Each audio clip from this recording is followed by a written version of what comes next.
Hey guys, Don Shrike here, doing the Don Shrike channel and a Don Shrike vlog.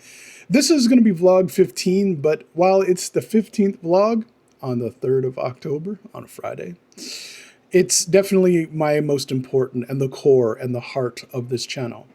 The realest thing I've learned, consciousness as the core of selfhood and who I am. And the thing that I've learned, the realest thing I've learned, is that without consciousness, I'm not me.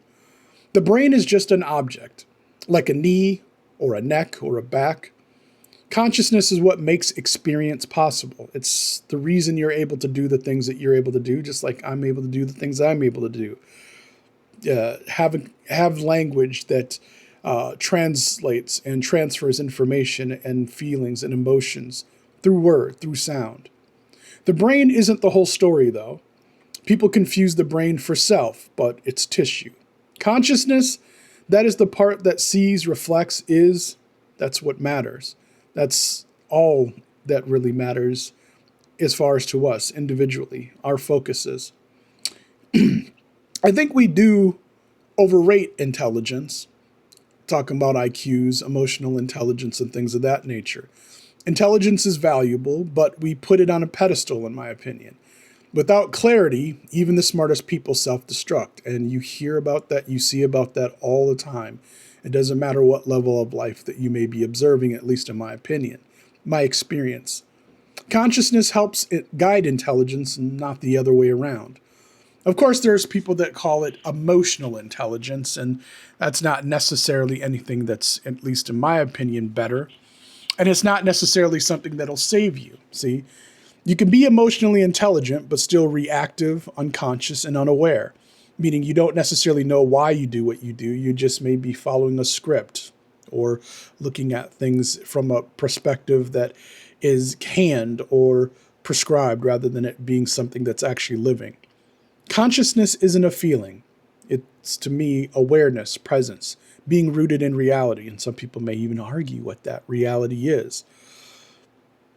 What age teaches, I believe, and I don't think it really matters what your age is. And because as I get older, I've noticed that I stop caring about popularity, raw achievement, the need to win over all else. What starts to matter, memory, clarity, peace, and presence.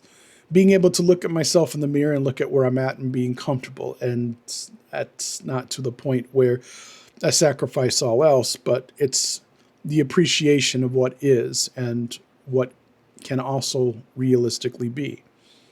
The weight of experience, our experiences don't define us, in my opinion. Things happen to us, but we can live through them, or we can live past them, or we can get past them. Sometimes that's not always a choice, but how we process them does define us.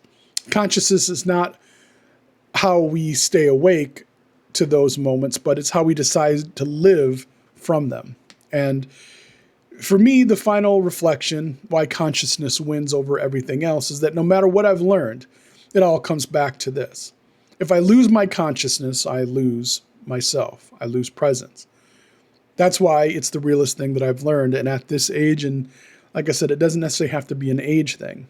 It can be where you're at mentally. And I do have ADHD. I have things that I've contended with and gone through. And maybe people out there like yourself have done the same thing. Hopefully you're subscribing, but hopefully you'll comment, but hopefully you'll also engage. And maybe this will be something for you to engage with. That's the main purpose of this channel, like I said, is consciousness, and over being anything else, content over production or being authentic, it's the core. So until my next video vlog, take good care of you. I gotta go.